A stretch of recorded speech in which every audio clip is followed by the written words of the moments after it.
यार जब मैं स्कूल में था तो मेरी लाइफ का सबसे पहला इंग्लिश सॉन्ग मैंने जो सुना था वो था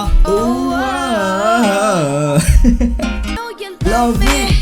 तो हाँ, ये गाना मैंने सबसे पहले अपने स्कूल लाइफ में सुना था। This is the first song Justin Bieber का बेबी। एंड आज हम लोग जानने वाले हैं the story of Justin Bieber, कैसे वो फेमस हुआ, क्या कहानी रही है। एंड मैं सच बताऊं, आज के डेट में अगर आप मुझसे पूछो तो मैं कौन से सिंगर का सबसे बड़ा फैन हूँ, there is the one and only name Justin Bieber. अगर आप में से कोई ग्रुप ऑफ सिंगर्स बोलोगे तो one direction, that's it, sorted list है भाई। दे आर द ओजीज भाई। बचपन में मैं इतना गाना सुनता था। उस समय स्मार्टफोन तक नहीं आए थे, मेमोरी कार्ड में सॉन्ग्स वगैरह एक्सचेंज होती थी, पीक ब्लूटूथ हनी सिंह के टाइम का। उस समय भाई ये सारे गाने बहुत चला करते थे, Justin Bieber, one direction, अविची, chain smokers, soya. And उनमें से एक मेरा favourite singer Justin Bieber. He is the first guy जिसके गाने मैंने पूरे सुने थे भाई, सारे के सारे। One thing, love me, favourite girl, एमिल जो उसका एल्बम आया था वो मैंने पूरा सुन रखा था। And I am the biggest fan of Justin Bieber उस टाइम भाई। एंड आज भी हम लोग स्कूल यूनिफॉर्म में आए हैं। कम ऑन गाइस, मेरी दाढ़ी कट गई भाई। हालांकि वो बात अलग है, मेरी ही गलती थी, मैं ही होशियार बन रहा था और थोड़ा सा मोटा भी हो गया हूं यार। कम ऑन, ऐसे दिखना है,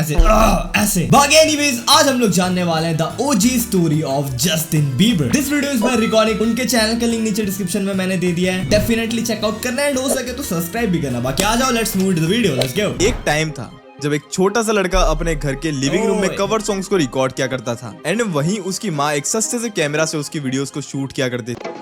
भाई ये वीडियो मैंने भी देखी है भाई। बेबी जस्टिन बीबर बहुत क्यूट, ये बचपन से टैलेंटेड था जहाँ तक मुझे पता है। मैंने बहुत वीडियोस देखी है। जस्टिन बीबर उस टाइम पे स्ट्रीट पे गाना बजाया करता था, गिटार वगैरह एंड ऑल। उसे यूट्यूब पर अपलोड किया करती थी ताकि उसकी फैमिली वो वीडियोस को देख सके। स्ट्रैटफोर्ड ऑन्टेरियो की स्ट्रीट से यूट्यूब तक और यूट्यूब से सीधा वर्ल्ड स्टेज तक, यहीं से जस्टिन बीबर की जर्नी की शुरुआत हुई थी। पर जितनी ग्लैमराइजिंग और इजी जस्टिन की लाइफ दिखाई दी, एक्चुअल में ऐसा था नहीं। बिहाइंड द सीन उनकी मेंटल हेल्थ और फिजिकल हेल्थ काफी वर्स्ट होती जा रही थी, जिसका उनके फैंस कभी अंदाजा ही नहीं लगा पाए। पर आखिर ये सब हुआ कैसे? 2007 भाई मेरा असली मेंटल ब्रेकडाउन कब हुआ था पता है? जब साले ने सेलेना गोमेज को छोड़ करके दूसरे से शादी कर ली थी। आई वाज लाइक फक भाई, इतने साल से दोनों इतने बेस्ट कपल बने फिर रहे हैं, अचानक से जस्टिन बीबर को क्या हो गया, किसी और से शादी कर लिया। और कैटी पेरी या किसी और से शादी करता है, जिसने शादी किया मैं जानता भी नहीं हूँ। मैं ट्रॉमा में आ गया था, ये क्या हो गया कैसे? 2007 से 8 में एक वीडियो अपलोड होता है जिसमें जस्टिन सो सिक नाम से एक गाना गा रहा होता है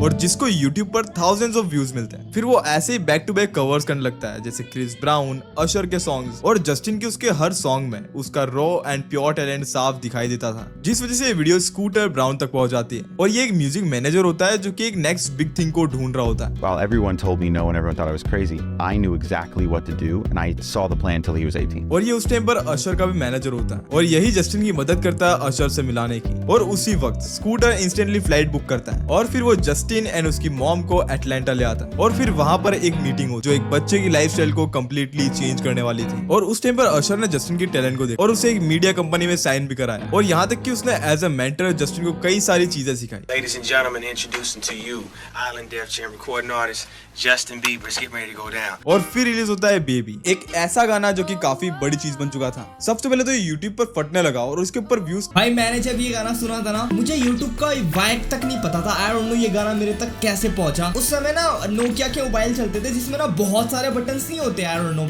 कुछ तो नाम था उसका, कीपैड वाले बहुत सारे बटन होते हैं, छोटे छोटे। तो वो वाला फोन मेरी मॉम ने लिया था। उस फोन के साथ आई मीन मेमोरी कार्ड भी उन्होंने लिया था। तो उस मेमोरी कार्ड में ये गाना ऑलरेडी था, ये गाना और जस्टिन बीबर का बॉयफ्रेंड और वन डायरेक्शन के कुछ गाने थे, उनसे शुरुआत हुई भाई। मैंने लाइफ का पहला गाना यही सुना था मेरे हिसाब से, नहीं मतलब हनी सिंह के बाद ये सुना होगा मैंने। बट आई कैन गारंटी कि भाई मेरे लाइफ का पहला इंग्लिश सॉन्ग यही था, जस्टिन बीबर का बेबी। इवन छोड़ो मेरा नहीं, बहुत लोगों का होगा, कमेंट सेक्शन में बताना। Get ready to go down. और फिर रिलीज होता है बेबी, एक ऐसा गाना जो कि काफी बड़ी चीज बन चुका था। सबसे पहले तो यूट्यूब पर फटने लगा और उसके ऊपर व्यूज की बारिश हो रही थी, यहाँ तक कि स्टेडियम में फैंस जस्टिन के लिए पागल होते थे। और जस्ट एक 13 साल का लड़का इस प्लेनेट का बिगेस्ट पॉप स्टार बन चुका था। Like I just knew, I was like, this kid's going to be the biggest artist in the world.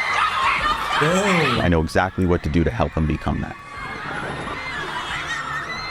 लेकिन जितनी तेजी से वो ऊपर जा रहा था, उतनी डेंजरस थी वो मशीन जो कि उसे पुश कर रही थी। एक ऐसी जगह जहाँ पर ये पूरी इंडस्ट्री उसका फायदा उठाने वाली थी। जैसे ही जस्टिन पॉपुलर हुआ, उसके हर ऑकवर्ड पर्सनल मोमेंट को एक वायरल कंटेंट ही बना दिया गया था। जब जस्टिन बीबर का वॉइस नेचुरली चेंज हो रहा था, क्योंकि वो उस टाइम पर प्यूबर्टी हिट करने वाला था। My voice is changing, you know, everybody's voice changes, everyone goes through puberty, you know, it's just a natural thing. तो टॉक शोज में उसका मजाक बनना स्टार्ट हो गया। जब उसने अपना पहला किस किया, मीडिया ने उसे इतना बड़ा बना दिया जैसे कोई नेशनल इवेंट हो रहा हो। एक बार तुम वही तो यार, लाइक उस समय ना बहुत फोटोज वायरल हुआ करते थे जस्टिन बीबर और सेलेना गोमेज के, एंड आई फील लाइक कि भाई अपनी लाइफ में भी कुछ ऐसा होता तो मजा आ जाता। मतलब यार उस समय हर कोई फैंटेसाइज करता था, भाई मजाक से हटके हर कोई करता था, ठीक है, सालों में अकेला नहीं था। कम ऑन गाइस, बताओ कमेंट में। मीडिया ने उसे इतना बड़ा बना दिया जैसे कोई नेशनल इवेंट हो रहा हो। एक बार तुम इमेजिन करके देखो, तुम 15 साल के हो और तुम्हारे साथ ये सब कुछ हो रहा है। यहाँ तक कि एलन डीजेनेरेस जैसे शोज पर जस्टिन को बार बार बुलाया जाता था, पर वो भी इसलिए ताकि वो वहाँ पर उसे एम्बेरेस कर सके। एक एपिसोड में तो एलन रैंडमली जस्टिन के एम्बेरेसिंग चाइल्डहुड फोटोज को फ्लैश करती है।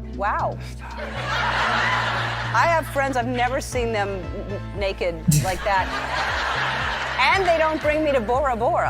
Stop, you're making me blush, dude. यहाँ तक कि उस वीडियो में जस्टिन साफ अनकंफर्टेबल हो रहा होता है और जिसके लिए वो कह भी देता है कि थोड़ा र्यूड है, तो एलन उसकी बात को हंसी में उड़ा देती है। और फिर अवार्ड शोज का सीन भी कुछ ऐसे ही था। 2012 के बिलबोर्ड अवार्ड्स में एक्ट्रेस जेनी मैककार्थी स्टेज पे जस्टिन को फोर्सफुली किस करने आती है और एक मोमेंट पे तो वो उसे नेक किस करने लगती है लाइव टीवी पर, और उस टाइम पर जस्टिन सिर्फ 18 साल का था। Wow! I feel violated right now.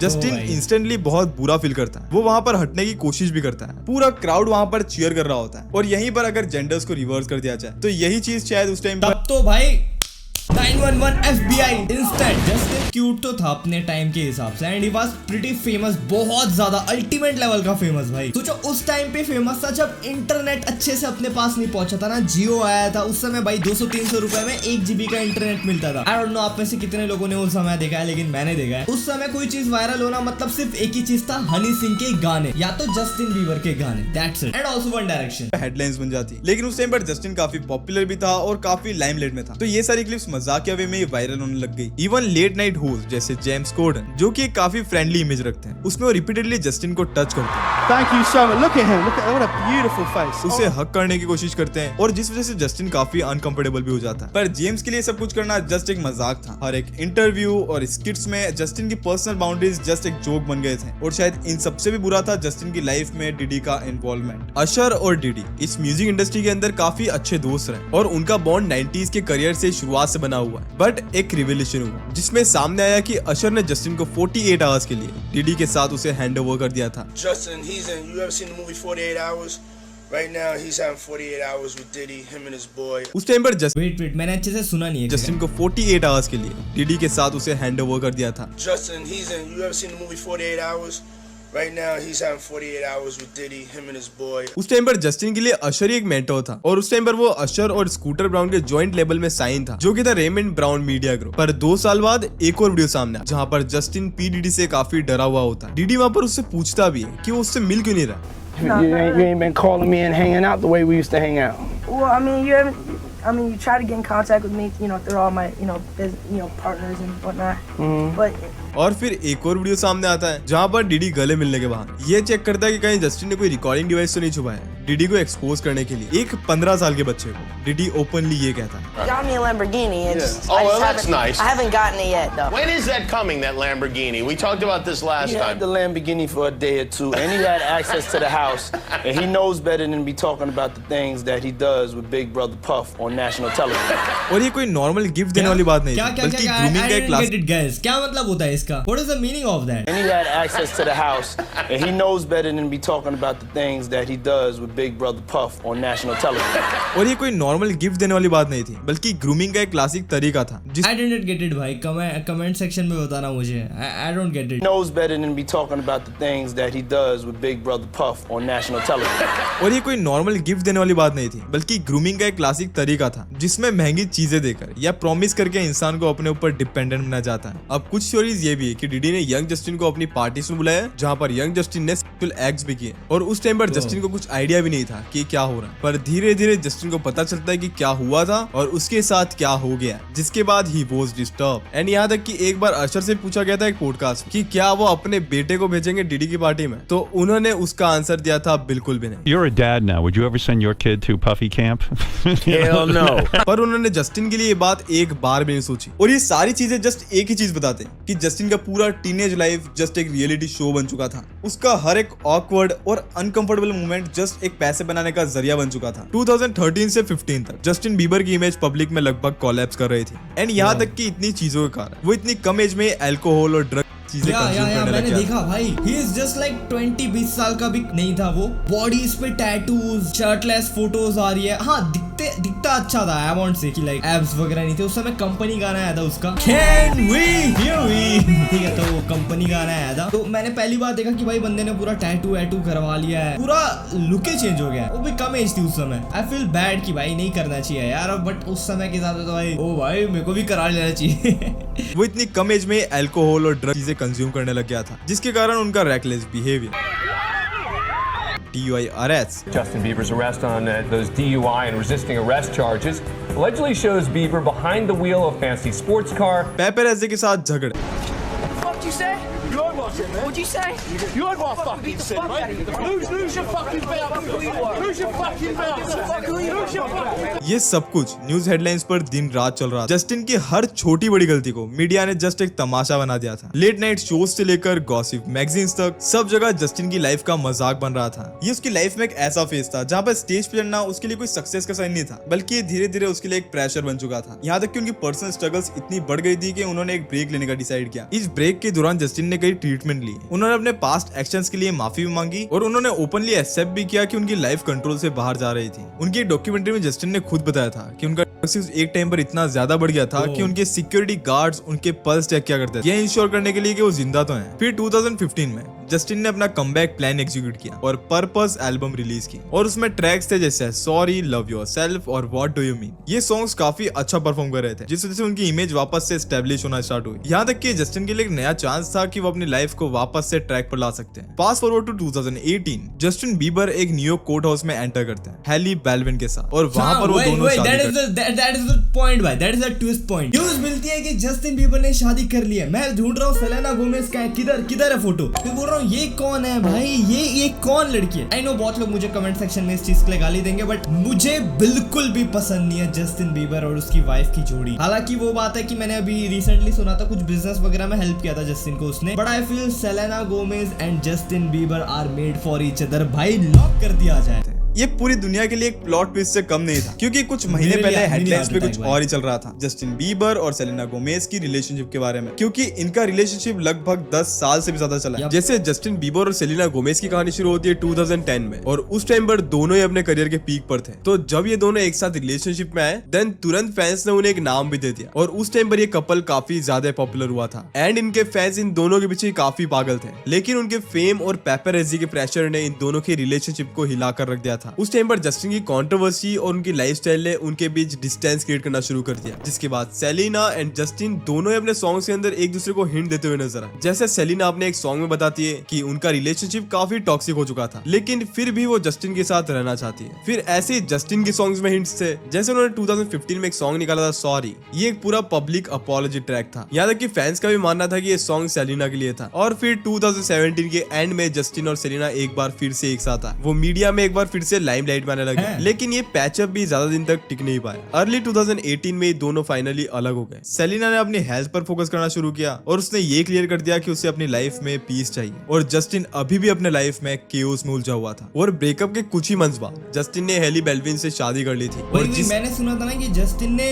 Like 2 महीने के बाद तुरंत शादी कर ली। भाई इंस्टेंट डिसीजन, इंस्टेंट। ये नहीं करना था यार, कम ऑन। मैं थोड़ा सोचना था। ओह भाई पर्सनल लाइफ है, मैं ज्यादा बोलूंगा नहीं। से फैंस और भी ज्यादा शॉक हो। जस्टिन और हैली सबसे पहले 2009 में बैक स्टेज पे मिले थे, जब हैली पहली बार उसे एक फैन की तरह इंट्रोड्यूस कराई गई और जिसके बाद फैंस का मानना है कि हैली जस्टिन को कई सालों तक स्टॉक करती रही। यहाँ तक कि 2015 से 16 के दोनों ने थोड़ा बहुत कैजुअल डेटिंग करना भी शुरू कर दिया, लेकिन उस टाइम पर जस्टिन अभी भी सेलिना के साथ ऑन ऑफ रिलेशनशिप में था, इसलिए चीजें इतनी सीरियस नहीं हुई। लेकिन 2018 में जब जस्टिन और सेलिना का फाइनल ब्रेकअप, उसी के कुछ मंथ्स बाद जस्टिन और हैली एक साथ दिखने लगे और उसी सेम साल में उन्होंने शादी भी कर ली। और हैली सेली खुद कहती कि उसने एक्सपेक्ट नहीं किया था कि ये सब कुछ इतना जल्दी हो। और ब्रेकअप के बाद भी सेलिना ने कुछ म्यूजिक निकाले जिसमें उन्होंने अपनी फीलिंग्स को बताया। जैसे उन्होंने सॉन्ग निकाला था लूज यू टू लव, जिसका मतलब था कि जस्टिन को लूज करना जरूरी था अपने आप को पाने के लिए। फिर सेकंड सॉन्ग था लुक एट हर नाउ। इस सॉन्ग के थ्रू बताते कि फाइनली स्ट्रॉन्ग हो चुकी है। जस्टिन भी अपने इंटरव्यूज में एडमिट करता है कि उस टाइम पर वो इमोशनली अनस्टेबल था और सेलिना के साथ उसका रिलेशनशिप काफी टॉक्सिक बन चुका था, लेकिन हैली से शादी करने के बाद उसे पीस मिल पाया। और ये रिलेशनशिप वाली फैन वॉर तो अलग ही है जो कि हमेशा ही चलती रहती है। 3 सितंबर 2019 जस्टिन अपने इंस्टाग्राम पोस्ट पे ये बताता है कि चाइल्ड स्टार बनके ग्रो अप करना कितना टफ होता है। फेम, पैसा, कार्स, अवार्ड्स और मिलियंस ऑफ फैंस होने के बाद भी अंदर से खालीपन फील होता है। वो ये भी कहता है कि चाइल्ड स्टार्स पर बहुत ज्यादा प्रेशर होता है, यहाँ तक कि उनका दिमाग फुली डेवलप भी नहीं होता, इसलिए वो काफी गलत डिसीजन ले लेते। 18 साल की एज तक जस्टिन के पास सब कुछ था, लेकिन रियल लाइफ स्किल्स बिल्कुल भी नहीं, और इसी वजह से वो बहुत ज्यादा ही रेकलेस बन गया। यहाँ तक कि 19 से 20 तक उसकी लाइफ ड्रग्स, गुस्सा, ब्रोकन रिलेशनशिप्स और लोनलीनेस में चली गई थी। वो उन सब लोगों से भी दूर चला गया था जो कि उन्हें सच में प्यार करते थे। उसने खुद माना कि उसे लगभग 10 साल लगे अपनी गलतियों से रिकवर करने, रिस्पॉन्सिबिलिटी सीखने और अपनी लाइफ को ठीक करने। जस्टिन की लाइफ में उसे पता ही नहीं चला कि क्या हो रहा है। यहाँ तक कि उसकी आंखों में जो शाइन वो भी 2020 तक आते आते कहीं गायब सी हो गई। पर फेम के साथ आता है पैसा, और पैसे के साथ आता है एक ऐसा इनविजिबल केज जिसमें तुम इस इंडस्ट्री के पैसे के कर्जदार बन जाते हो। और इस इंडस्ट्री ये तो है लाइक सामने से बहुत ग्लैमर दिखता है भाई ये सारी चीजें, जैसे आप मुझे देखते हो भाई तो फुल खुश है भाई, सारी चीजें सॉर्टेड है। लेकिन हम यूट्यूबर का भी भाई बहुत इतना नहीं जितना इनका चलता है। उन लोगों का तो भाई स्टेज शोज होते हैं, परफॉर्मेंसेस होते हैं, बहुत अल्टीमेट लेवल का इनका प्रेशर होता है। एटलीस्ट इनका 10% भी हमारे ऊपर नहीं होता, लेकिन हमारी भी बैंड बज जाती है भाई। इनके ऊपर कितना होता होगा, बुखार है तो वीडियो बनाओ, ऑफ टॉपिक है तो वीडियो बनाओ, दिमाग काम नहीं कर रहा है तो वीडियो बनाओ। You have to make the content right. मैं ये वीडियो बना रहा हूँ, कितने बज रहे हैं, रात के 2 बज रहे हैं, so there is a lot of pressure right. आप समझ सकते हो, ऐसा है कुछ सी। सबसे बड़ा स्कैम है एडवांस का सिस्टम। ऑन पेपर सारे आर्टिस्ट को यही लगता है कि ये सारा कुछ फ्री का ही पैसा। लेबल तुम्हें $5 बिलियन, $10 बिलियन,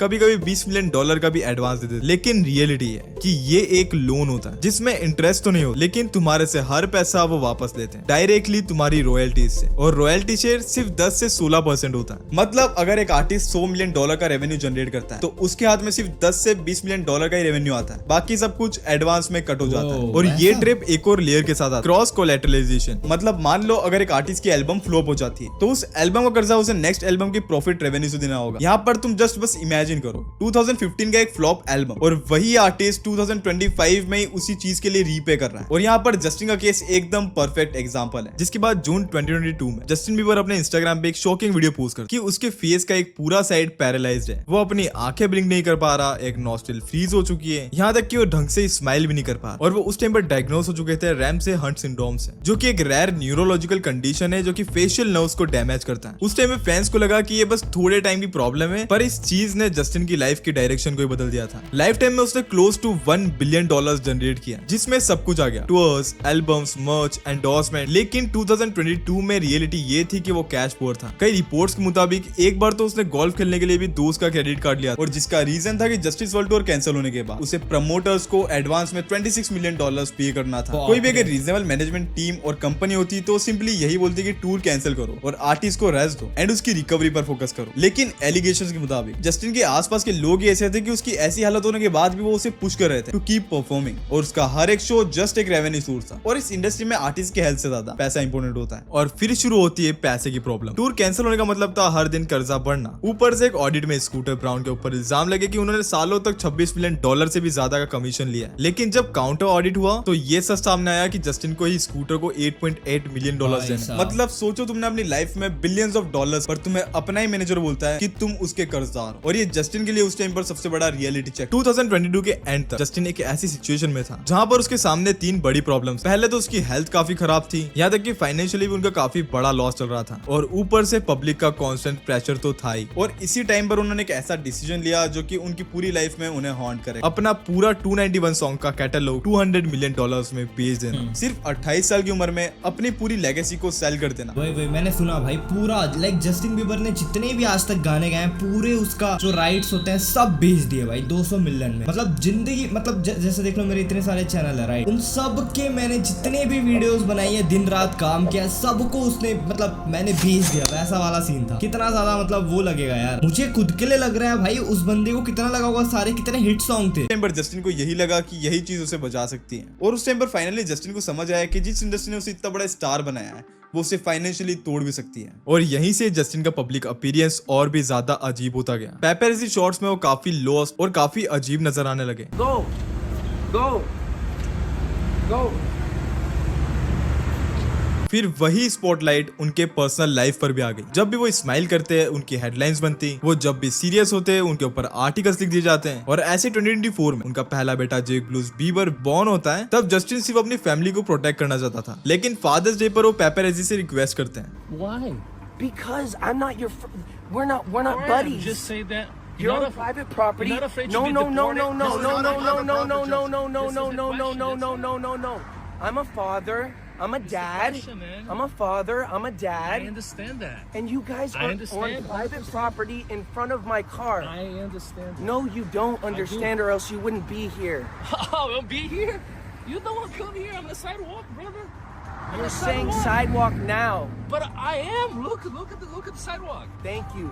और इस चीज को भी लोगों ने मीम बना दिया। पर जस्टिन के रिलेशनशिप को भी काफी लोगों ने एक ट्रबल माना, लेकिन जस्टिन के हिसाब से उसका बेस्ट डिसीजन है। लेकिन जैसे जैसे टाइम आगे बढ़ा, यहाँ पे जो बोला इतना प्यार से बोला भाई, मतलब एक्चुअल में इतनी शांति से बोल रहा है, सामने वाला पेपराजी इतना भड़क के बोल रहा है, अच्छा बिहेवियर है यहाँ पे। पर जस्टिन के रिलेशनशिप को भी काफी लोगों ने एक ट्रबल माना, लेकिन जस्टिन के हिसाब से उसका बेस्ट डिसीजन है। लेकिन जैसे जैसे टाइम आगे बढ़ा, एक नया नैरेटिव मीडिया और फैंस में सर्कुलेट होने लगा, और उनका ये कहना था कि जस्टिन का मेंटल ब्रेकडाउन और उनके करियर में इंस्टेबिलिटी हैली की उसकी लाइफ में आने के बाद ही शुरू हुई है। पर फैंस हमेशा इन दोनों के रिलेशनशिप को काफी ज्यादा ट्रोल करते हुए हैं। जैसे कुछ लोग बोलते हैं कि जस्टिन इस शादी के बाद काफी डिप्रेस लगता है, या फिर ये उनकी मैरिज काफी ज्यादा टॉक्सिक। और इंटरनेट पर जब कुछ क्लिप्स भाई सोचो भाई, 10 साल का सीरियस रिलेशनशिप भले टॉक्सिक होगा जैसे भी होगा, 10 साल आप किसी के साथ बिता देते हो ना, तो 11वें या 12वें या 13वें साल उसकी याद डेफिनेटली आने वाली है भाई, डेफिनेटली आने वाली है। और बंदे ने सिर्फ 2-3 महीने या शायद 4 महीने में सिर्फ शादी कर ली भाई ब्रेकअप के बाद, सोचो कैसा लगा होगा उसको। बाद शुरू हुई है। पर फैंस हमेशा इन दोनों के रिलेशनशिप को काफी ज्यादा ट्रोल करते हुए हैं। जैसे कुछ लोग बोलते हैं कि जस्टिन इस शादी के बाद काफी डिप्रेस लगता है, या फिर ये उनकी मैरिज काफी ज्यादा टॉक्सिक है। और इंटरनेट पर जब कुछ क्लिप्स वायरल होने लगे तो उसने इस चीज को और भी ज्यादा फ्यूल कर दिया, क्योंकि उसकी सारी चीजें वही मैनेज करती थी। कई फैंस का मानना है कि हैली ने जस्टिन को एक अलग ही सर्कल में पुश किया, जहाँ पर उसका एक्सेस पुराने फ्रेंड्स के साथ, पुरानी टीम के साथ और कुछ ओल्ड रिलेशनशिप से कट हो चुका है। और इन थ्योरीज में कितना सच है और कितना झूठ, इसका हम कुछ नहीं कह सकते। और इसके बारे में सिर्फ जस्टिन और हैली बहुत अच्छे से जानते हैं। उसका फोकस और इंडस्ट्री प्रेजेंट बिल्कुल ही शिफ्ट हो गया, और इस चेंज का इफेक्ट उसके म्यूजिक रिलीज पे, उसके टूर्स पे और पब्लिक इमेज पर पड़ रहा। कई लोगों का तो ये मानना था कि रिलेशनशिप ड्रामास ने जस्टिन की म्यूजिक से स्पॉटलाइट बिल्कुल डाइवर्ट कर दी, और उसकी हर एक कंट्रोवर्सी, चाहे वो रियल हो या फिर एग्जैजरेटेड, जस्ट एक डिस्ट्रैक्शन बन गई उसके प्रोफेशनल वर्क से। पर ये सब चीजें कहां से शुरू हुई थी, जहां जस्टिन बीबर की मॉम उसके लिए वीडियो शूट किया करती थी, पर अभी के टाइम पर सिचुएशन बिल्कुल ही ऑपोजिट टर्न ले चुकी थी। पर मार्च 24 एक वीडियो इंटरनेट पर सरफेस करने लगा, जहाँ पर जस्टिन काफी स्किनी नजर आता, और ये पहले के मुकाबले काफी ज्यादा बड़ा चेंज। अरे भाई कैसे सूखा हुआ दिख रहा है भाई ये। एंड मैंने, आप लोग इंस्टा फॉलो करते हो कि नहीं इन्हें, बट जस्टिन की मैंने स्टोरीज वगैरह देखी भाई, बहुत नशेड़ी लोग के साथ स्टोरी डालता है। स्टोरी पे बस सिर्फ धुआं बादल वही दिखता है बस भाई इसके स्टोरी पे, इंस्टा पे अगर आप देखोगे तो यार तो बहुत खराब लगता है यार। मैंने एकदम क्यूट ऑरा देखा है ना जस्टिन बीबर का, लाइक एकदम स्माइल फेस, हेल्दी लाइफ वैसा वाला। अब देखो ना क्रिमिनल लग रहा है भाई एक्चुअल में भाई, इसकी बात कर रहा हूँ ये नाव वाली की। आई एम नॉट सेइंग कि मैं कुछ गलत नहीं कह रहा हूँ यार, तब मुझे ऐसा लगता है, this is my personal opinion भाई, जेन्युइन। और फिर 30 मार्च को वो अपने इंस्टाग्राम पे लाइव आते हैं, और उस लाइव में साफ दिखाई देता है कि उन्होंने ड्रग्स ले रखे हैं। यहाँ तक कि वो लाइव में कुछ अजीब हरकतें करते हुए भी नजर आते हैं। एंजाइटी, डिप्रेशन एंड ड्रग्स से उनकी फिजिकल हेल्थ भी इतनी खराब होती गई जो कि तुम देख ही सकते हो। अब यहाँ पर लोगों ने कुछ एजम्पशंस लगाना स्टार्ट कर दिए थे कि ये सब वो इसलिए कर रहे हैं क्योंकि सेलिना गोमेज की 2024 दिसंबर में एंगेजमेंट हुई थी, और वो भी उनके एक पुराने सॉन्ग कोलैबोरेटर और उनके एक फ्रेंड के साथ जिसका नाम है बेनी ब्लैंको, और जिसके फोटोज सेलिना अपने इंस्टाग्राम पर पोस्ट भी करती है। एंड यहाँ तक कि वो अपनी पहली एल्बम भी लॉन्च करते हैं, जिसके बाद फैंस ने स्पेकुलेट करना शुरू कर दिया था कि ये सारी चीजें जस्टिन इस एंगेजमेंट के कारण ही कर रहा है। और वहीं अप्रैल 2 को जस्टिन एक और स्टोरी पोस्ट करते हैं, जिससे काफी हद तक क्लियर हो जाता है कि ये पोस्ट किसके लिए थी। यहाँ तक कि इसके बाद वो कई बार काफी वियर्ड कंडीशंस में देखे गए, जो कि उनके फैंस के लिए और भी ये देखो भाई ड्रग्स का